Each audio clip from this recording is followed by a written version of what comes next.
was also wonderful entertainment for adults while the children were at the dance pavilion or doing whatever they did when they went out in the evening. There was a store on the corner. It was May Mackenson's store. And there was one particular area of it that had a wonderful hardwood floor. And every Friday night, some of the locals that could play musical instruments got together and would play, and anybody that wanted to could go up and dance, which, as I said, was more for older people than the young people. And Cracker Barrel, we called it. And sometimes they had Halloween parties and things like that. It was really fun. We could be sitting at the cottage and not know for sure whether there was something going on at the Cracker Barrel, but we could hear the boom, boom, boom of the drum, and we'd know that there was somebody there, and then we could go up.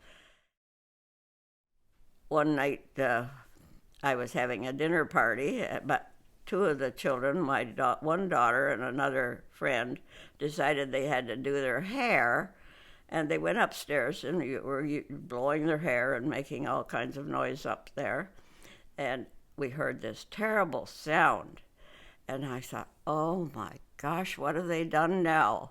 I thought they'd exploded something upstairs. Instead of that, it was a boat that blew up at the government dock. Of course, everybody rushed out. My husband ran to the boat to get it off the dock, and I ran to the dock. I don't know how I got there, but when I got to the dock, there was a lady lying out in the dock, and she had a compound fracture of her leg, and it was just bedlam. The boat was on fire, and my husband was trying to move it away from the dock with his boat. And that was a dangerous thing to be doing. So somebody told him not to do that. They didn't want the boat to sink right at the edge of the dock, and that's why he was trying to move it away. But that didn't work. But anyway, there were all kinds of rescue units came and looked after the injured and took them away. And there were many excursions of boats from Rochester that come across the lake and come into Presqu'ile and anchor at the government dock. And Grant Quick again there'd be 10 boats lined up, bow in, along the east side of the government dock, and he'd go down and line them up just perfectly and looked after everything very neatly. But sometimes there weren't enough spaces for boats on the dock, so they would anchor out and come in with their dinghies to the dance hall and the hotel and go up and dance. And maybe they'd had a few too many drinks, some of them. But anyway, one night, this one boatload of people came in from the anchorage out in their dinghy to the dock and went to the dance, and on the way out, they upset the dinghy, and none of them had life jackets on. And we were in bed in the cottage, and we could hear somebody calling for help. So immediately, my husband and David got up and went out in the boat to see what they could do.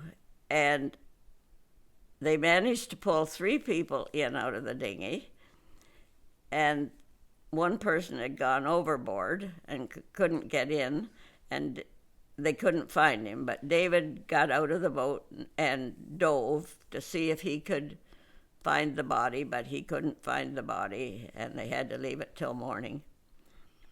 It was and all of these people that were in the boat wet, brought them to the cottage, our cottage, and we immediately, I don't know where all the people came to help, but we got their wet clothes off them and piled all 3 into one bed and covered them up to get them warmed up.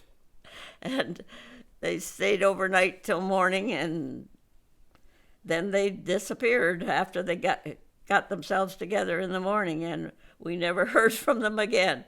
The next day, they did recover the body. Rescue divers came and found the body. Anyway, those are exciting times, and a lot of water under the bridge.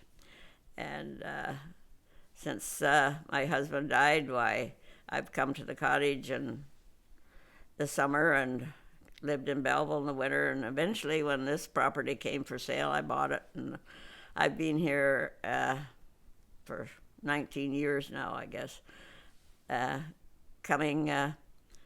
Living in the lodge in the winter and going north for the summer and south for the winter across the road. And it's been a very happy time here. Best thing I ever did. And that's the Brighton I remember.